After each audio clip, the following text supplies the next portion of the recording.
So welcome. Today we're going to be talking about iron, and I didn't realize, I knew iron did a lot, mostly with fatigue, but there's so many other symptoms of low iron that just made sense to me, especially when you really think about what iron does. So hopefully this thing will work. That's the one Got it I on. didn't test. It's not. There it is. Sometimes they just have Oh. to change.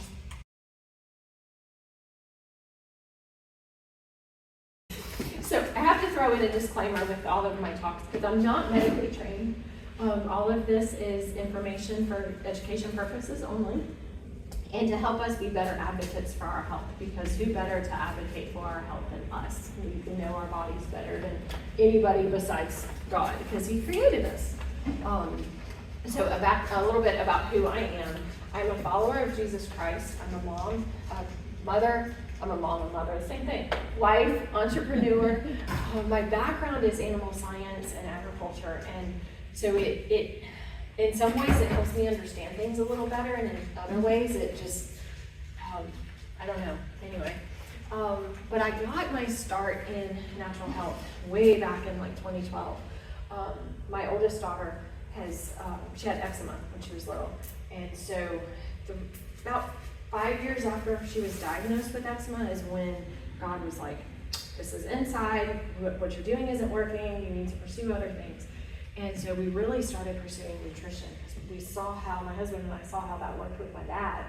And it was a lengthy journey, but I wouldn't give anything for it. It was tough. I learned how to do so much from scratch. I learned so much about alternative flours and what works and what didn't work and how to change recipes to fit what she needed. And I was bound and determined that a lot of the foods that she enjoyed, I wasn't going to let her totally go without. So we modified it, like everything she ate, it was something modified. Thankfully, she was 8 years old. It was a lot easier. Now she's 19. And she's like, I don't want salads, Mom. I don't want this. But she also, more recently, she got a firsthand glimpse of how diet greatly affects her even today, even though her body is pretty much cleared from it. But she was a student mission intern last summer. And so they were always on the go and eating out a lot, eating a lot of fast food. Other than 1 week, they didn't really have a lot of like home cooked meals or anything. And she wasn't home very much. So by the end of the summer, she had a rash break out on her legs again. And after she had gotten home from her Idaho trip, I'm like, Shy, what happened? She goes, yeah, Mama, this has been brewing all summer, and I know I can't eat like that. Within about a week of her being home, it everything cleared back out again. So she's really starting to understand it and see it herself, which is great. But in 2015, I started something Nutrilistic, and in 2017, I stepped out on my own as an entrepreneur, which is a total different ballgame when you're used to being an employee. There's been some perks to it for sure. And so professionally, I've been involved in this since then. But minerals that are inside our body, and this is not all of the minerals that are inside our body, just a fraction of them really. There's like 21 essential minerals and 16 trace minerals that we need that we don't get from our food as much as we used to. Growing your own food, that helps a lot because you can really control what goes into the soil, how well you build up the soil. Matter of fact, I just found out yesterday about a YouTuber. His name is David the Good. Mm-hmm. And I have his book. Really? Mm-hmm. He's from this area. He does a lot of organic farming. And my chiropractor was the one that was telling me about him. And he said everything that David the Good has said to try, he's done, and it's worked. So he highly recommended David the Good.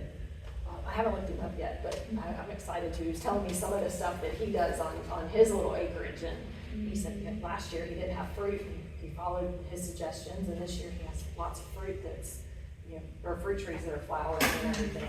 Yeah, we have this book. It's like How to Create Food Forests. Yes. So we have it. We just recently got it, and all of our master gardeners are reading it. They love it. They've been watching him for years on YouTube. Really? So, it's on YouTube. Yes, ma'am. So calcium we hear a lot about because that's one of the major minerals that we need. Magnesium. Iron, even though it's a trace mineral, is pretty important. So we need more of it than some of the trace minerals, but it's, in some of the readings, it's considered more of a trace mineral. And then of course, zinc affects iron, copper affects iron, and all of these minerals work together, and in nature they're found together. So when you start isolating them, sometimes you can mess other things up. So it's always better to take them in a complex or, you know, in fruits and vegetables as much as you can in food. If you get them out of balance, you get too much magnesium and not enough potassium, your heart starts acting up. Yes. Or vice versa, you know? Yes. So they have to be in balance with each other. They do, for sure. So iron is a major component of hemoglobin, which is one of the main markers that they look at with the blood. Hemoglobin is one of the markers that they'll look at for anemia even. Hemoglobin is the type of protein that is in the red blood cells that carries oxygens to your lungs, or from your lungs to all parts of the body. And then there's myoglobin that stores the oxygen in the cells, or carries, yeah. Yes, in the muscle tissues, not cells, thank you, muscle tissues. And of course, the heart is a muscle. And so when you really stop and you think about the actions of iron and how important it is, then you start realizing some of the deficiency symptoms that we'll be looking at. Of course, it is important for a healthy brain development. It's needed for normal production and function of various cells and hormones. For the immune system, it's really important. People that are low in iron, a lot of times if you're low in iron, you're also going to be low in vitamin A, which we'll be looking at more in depth next month. But if you're low in iron, you're going to get sick more often. And if you're low in vitamin A, you're going to get respiratory illnesses more often. Because vitamin A really works with the respiratory. And then of course, energy production. People that say they're tired all the time, that could be one of the contributing factors is being low in iron. Of course, there's also B12 and a few others. B12 is another big one. So cofactors that are needed with iron, vitamin B6 and zinc. And I couldn't find specifically like what actions they had with iron, how they helped them, but it does seem to help with the absorption of it. And then of course, copper and vitamin C help to make the hemoglobin. Vitamin A influences the iron absorption in the gut. And of course, protein. If you're low in protein, that can also affect your iron status. And that's one thing, B12 and iron is something that vegetarians, vegans would have more of an issue with because they're not getting some of the foods that are higher in iron. But there are a lot of good vegetable sources, plant sources with iron as well. Symptoms of low iron. So we have anemia, which is probably the most common one. Irregular heartbeat, which again, it goes back to the muscle. Dizziness, goes back to oxygen carrying blood, oxygen carrying blood, or blood carrying oxygen throughout our cells. Chest pain, cold hands and feet. You think of circulation a lot with that. Iron can have a great deal of effect with that. Skin color, brittle hair, and hair loss. That was one that really surprised me. And of course, then I thought back to COVID. Some of the ladies that I know that had COVID, like really severe, they would go through and lose their hair and everything too. And so it just makes me wonder how much of that affects the iron levels also. Difficulty swallowing. That was another one that intrigued me. And then of course, fatigue, fragile bones, inflammation of the mouth tissue, spoon-shaped nails, and that can be on your toenails or your fingernails, vertical ridges in your nails, and then obesity and a slowed mental reaction. That again goes back to your oxygen, so that makes sense too, and blood flow. So what is anemia? Conventionally, it's just low red blood cells, but functionally, it's the inability to deliver oxygen to the cells. Number one symptom is fatigue, obviously, and then number two symptom would be exercise intolerance, just not physically being able to do the physical exercise that you should be able to for your age and for your size. This can also be due to a buildup of lactic acid in your body. It can affect the pH of your body, a poor enzyme function, and that can also contribute to cardio stress, and your heart pumps harder when you're low in iron as well.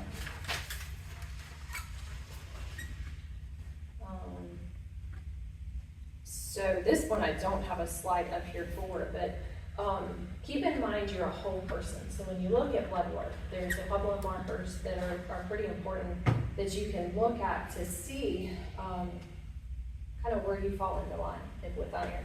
And I do have my blood classes that I did looking at blood work. One of them is up on my YouTube channel. The other one's in the process of it. I think we just got finished editing and reviewing it before spring break. So hopefully this weekend that'll be up there.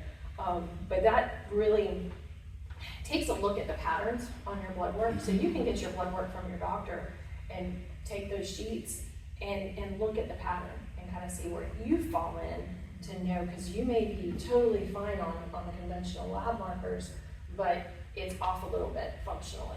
And so looking at it with tighter numbers or looking at patterns, then you can help yourself decide, okay, do I need to supplement with this for a little while or with this for a little while, or do I just need more exercise? So remember, you're a whole person. Sometimes anemia, I found this very interesting. This came out of the vitamin A class that I was in. Sometimes anemia can actually be the body protecting itself. So if you have a high bacterial load or a high viral load, that can, they tend to feed on iron. And so in that case, your body can go into a protective mode because the bacteria, the proteins from it, it's going to contribute to a stickier blood, thicker blood. Well, in order to change the viscosity, your body either takes out, affects it with the iron levels, where it'll reduce the iron levels, or it can adjust it through proteins. Those are the two things that affect the viscosity. So it can counteract and go, okay, we have thick blood over here, so I'm gonna hold this iron back because we're fighting this over here, and that can help to regulate your blood flow. Your body, it intrigues me how God made our body, because it was designed really to keep us alive, to protect ourselves. And a lot of times, especially in today's world, we are bombarded with toxins and we abuse our body, and our body is still like, okay, I'm trying to survive over here, help me out. But that's one of the cases that they're starting to realize with anemia, is that it does have a protective measure. So sometimes that can be. So on your blood I can't talk today, y'all. On blood panels, pay attention to RBC, which is the red blood cell count. That is important. Hemoglobin, which is really important, and hematocrit. And I do have sheets that have tighter functional numbers that I like to look at with that. But even looking at the conventional numbers that come with your labs, you usually want to fall kind of in the middle. You don't want to be too far to the bottom end or too close to the high end, because that can also indicate some issues going on. So vitamin A, yeah, I didn't mention this. Okay, sometimes I get ahead of myself on my notes. So vitamin A, which we'll look at more in depth next month, a low vitamin A is associated with a low iron binding capacity and a % transferrin saturation, which those are numbers when you get an iron blood panel done, those are numbers that will show up in that. And those are good to just keep a check on sometimes, what your iron level is, especially if you're like me, before menopause, teenage girls, but even once you're in menopause, you still need iron in your body, just hopefully not as much, because hopefully you're not losing blood every month. But vitamin A also influences iron absorption in the gut, and being low in vitamin A can also cause iron to get trapped in your gut, where it doesn't really release, because those two are very connected. And some important lab markers, and I should have put this in a slide, it would have been a little easier, but serum iron, if it's below 85, you need iron. If it's 130 plus, iron's present, that's good, but then if it's above 400, there's an issue going on. Total iron binding capacity, if it's less than 250, levels are good, because your body's able to absorb the iron that's there. If it's over 350, iron is needed. is that binding capacity is kind of like the thyroid, where it'll like try to grow and compensate to get bigger so that it can absorb more, is what it's trying to do. Ferritin is your iron stores in your blood, and those numbers should be in the upper half of the range. So if you need iron, then the ferritin number will be low. If it's high, then you have sufficient stores and you're good. So some things that rob iron. Okay, we'll go to this one first and then we'll go to the next one. Dietary sources, kelp, which is also high in iodine. So I was pleasantly surprised when I found out that kelp also has a good amount of iron to it. Molasses, especially blackstrap molasses. Sorghum molasses would probably be right up there as well. Wheat bran, wheat germ, sesame seeds, artichoke, legumes. So when you eat peas, even peanuts, that's in the legume family. Dark greens, dried fruit, egg yolks, and red meat. Liver is also high in iron, but the thing with the liver, and I never really paid much attention to this till I got in natural health, your liver processes everything. So when you eat the liver, you're eating whatever that animal also has processed. So I kind of, sometimes I just blind eye and I eat it anyway because I enjoy it, but other times I'll think about that and I'm like, do I really want to eat this? Or make sure you get it from good sources, organically grown sources. I can eat that liver a little easier than I can conventionally raised anymore. I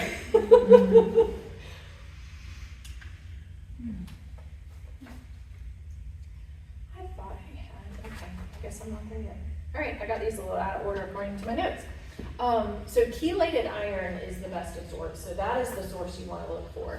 And that would be like ferrous bisglycinate, or it'll say ferrous glycinate, which ferrous is just iron. Ferrous fumarate, and then iron aspartate, which I'd never heard of until I was reading through one of my books by Dr. Colbert, and that was one that he mentioned. He said, oh, okay, didn't know they had an iron aspartate. But all of those are chelated. So any of the chelated minerals, our body's going to absorb it a whole lot better and use it better. Ferrous sulfate, if you get an iron prescription from your doctor, that's pretty much what it's going to be. That's the main one they prescribe. And that one can irritate your gut really bad. It can make you constipated. It can give you make you nauseous. It's really harsh on the GI tract, and it's not absorbed very well either. So if you can go with one of the supplements, especially the ferrous bisglycinate, that one's my favorite. And then also keep in mind calcium supplements, black tea, green tea, and also coffee inhibit iron absorption. So you don't want to take that at the same time that you take iron. Of course, in the multis, they'll compensate for that. So the numbers I think are a little bit higher in that because you are taking it all in one shot. But when you're taking like 500 milligrams of calcium or 1,000 milligrams of calcium at one time, you definitely don't want to take that with the iron. And then take it on an empty stomach if you can. That's how you're going to absorb it the best. And the two supplements that I carry that I like, I've got the Easy Iron, which has the cofactors in it, and that's why I like this one so much. It's got vitamin C, B6, folate, B12, and then iron in there.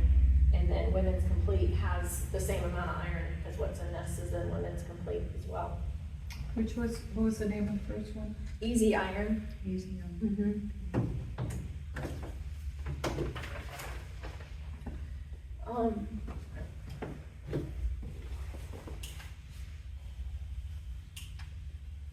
Depletion of iron. Now we're right on with my notes. So bacterial overgrowth, especially H. pylori, can greatly reduce bacteria.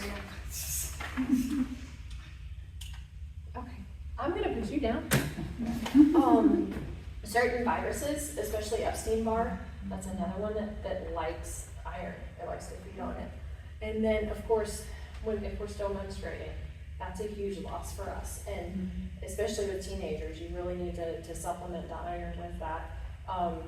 And athletes, you really need to supplement iron with athletes too, because excessive sweating, strenuous exercise, and I think about that with my youngest. She's a cross-country runner.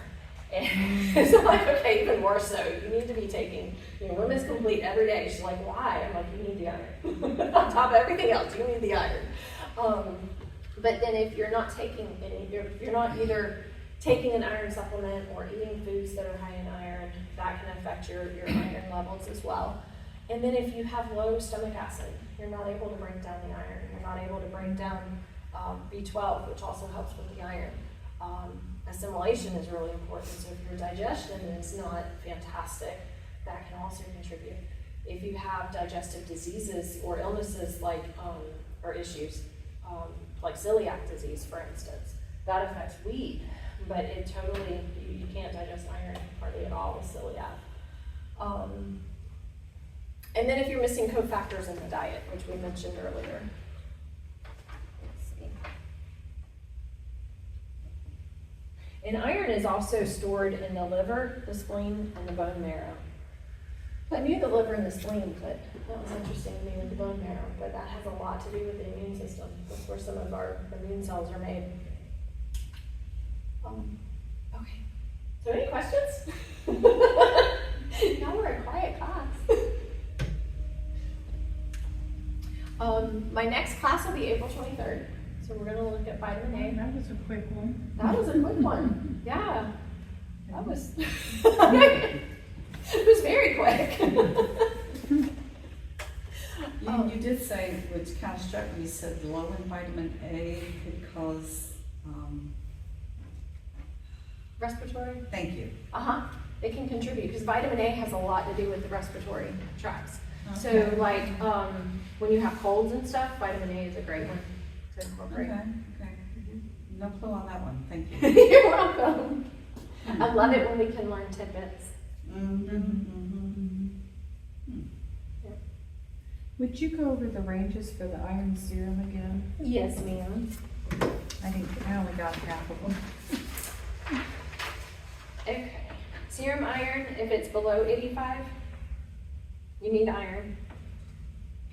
If it's 130 or plus, then iron is present. And if it's above 400, then there's a problem.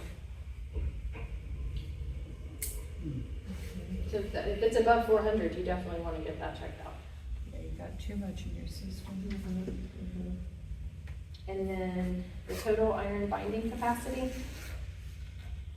If it's under 250, your iron levels are good. And if it's above 350, iron is needed.